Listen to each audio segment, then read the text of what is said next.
ഇസ്രയേലിനെ ആക്രമിക്കുമെന്ന ഭീഷണി മുഴക്കിയതിനു പിന്നാലെ സംഘർഷം കുറയ്ക്കുന്നതിനായി മധ്യസ്ഥ ശ്രമങ്ങൾ നടത്താൻ ശ്രമിച്ച അമേരിക്കയുടെയും അറബ് രാജ്യങ്ങളുടെയും നീക്കങ്ങൾ തള്ളി ഇറാൻ. ടെഹ്റാനിലുണ്ടായ ആക്രമണത്തിൽ ഹമാസ് തലവൻ ഇസ്മയിൽ ഹനിയ കൊല്ലപ്പെട്ടതിന് പിന്നാലെയാണ് ഇറാൻ ഇസ്രയേലിന് നേരെ തിരിച്ചടിക്കുമെന്ന ഭീഷണി മുഴക്കിയത്. ഇറാൻ അതിർത്തിയിലും മറ്റു പ്രതിരോധ സംവിധാനങ്ങൾ വിന്യസിച്ചത് അടുത്ത ദിവസങ്ങളിൽ ആക്രമണമുണ്ടാകുമെന്ന സൂചന നൽകുന്നുമുണ്ട്.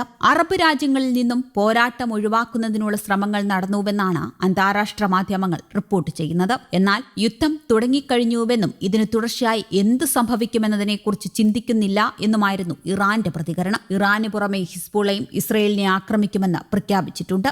സംഘർഷം യുദ്ധത്തിലെത്താനുള്ള സാധ്യത കണക്കിലെടുത്ത് പൗരന്മാരോട് ലെബനാൻ വിടണമെന്ന് US ഉൾപ്പെടെയുള്ള രാജ്യങ്ങൾ മുന്നറിയിപ്പ് നൽകി. ഇതിനിടയിലാണ് സംഘർഷം ലഘൂകരിക്കാനുള്ള ചർച്ചകൾ അമേരിക്കയുടെ നേതൃത്വത്തിൽ നടന്നത്. അമേരിക്കയ്ക്ക് പുറമെ UK, Sweden, France, Canada, Jordan എന്നീ രാജ്യങ്ങളും തങ്ങളുടെ പൗരന്മാരോട് ലെബനൻ വിടണമെന്ന് നിർദ്ദേശിച്ചിട്ടുമുണ്ട്. ഇസ്രയേലിന്റെ പല ഭാഗങ്ങളിലും ഹിസ്ബുള്ള റോക്കറ്റ് ആക്രമണങ്ങൾ കടുപ്പിച്ചിരുന്നു. അതേസമയം തങ്ങൾക്കെതിരായ ഏതൊരു നീക്കത്തിനും ശക്തമായ തിരിച്ചടി നൽകുമെന്ന നിലപാട് ഇസ്രയേൽ പ്രധാനമന്ത്രി ബെഞ്ചമിൻ നെതന്യാഹു ആവർത്തിച്ചു. തിന്മയുടെ മുഖങ്ങൾക്കെതിരെ ഇസ്രയേൽ പോരാടുകയാണെന്നും നെതന്യാഹു പറഞ്ഞു. ഹമാസ് തലവൻ ഇസ്മയിൽ ഹനിയെ കൊലപ്പെടുത്തിയതിൽ അധിനിവേശ ശക്തികളായ ഇസ്രയേലിനും അവരെ പിന്തുണയ്ക്കുന്ന US-നും ഖേദിക്കേണ്ടി വരുമെന്ന് ഇറാൻ പാർലമെന്റ് സ്പീക്കർ മുഹമ്മദ് ഖാലിബാഹ് പറഞ്ഞു. സ്വന്തം സുരക്ഷയും മേഖലയുടെ സമാധാനവും അപകടത്തിലാക്കുന്ന നടപടികൾ, തെറ്റുകളുടെ പേരിൽ ഇസ്രയേലിന് അവരുടെ കണക്കുകൂട്ടലുകൾ തിരുത്തേണ്ടി വരുമെന്നും അദ്ദേഹം മുന്നറിയിപ്പ് നൽകി. ഇറാൻ പാർലമെന്റിന്റെ പ്രത്യേക സമ്മേളനത്തിൽ സംസാരിക്കുകയായിരുന്നു അദ്ദേഹം. സയനിസ്റ്റ് രാഷ്ട്രത്തിന്റെ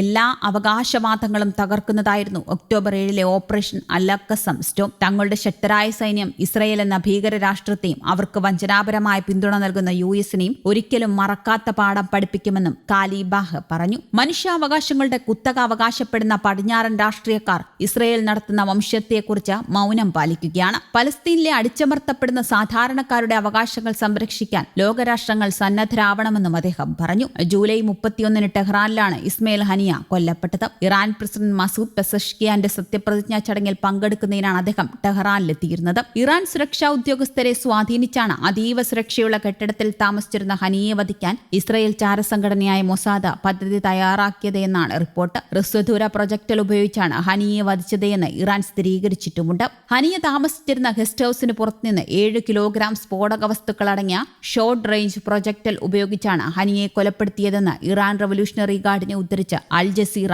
റിപ്പോർട്ടും ചെയ്തു.